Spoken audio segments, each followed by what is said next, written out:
Prologue. In 1867, the American Civil War had just ended, but its repercussions were felt far and wide.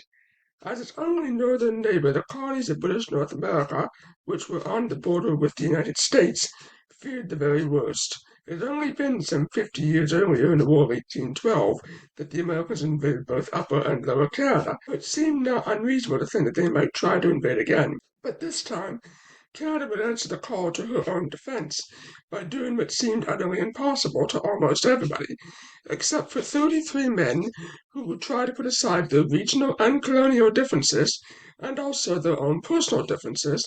They were hoping to build a new nation which would stretch from the Atlantic to the Pacific and thus become the masters of the northern half of the North American continent by uniting all of the different colonies together.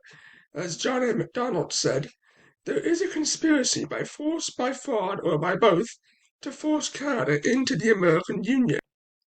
The picture that you see in this video is the very first Canadian flag, with the coats of arms of Ontario, Quebec, Nova Scotia, and New Brunswick quartered into a shield, although those would eventually change later on in the 20th century.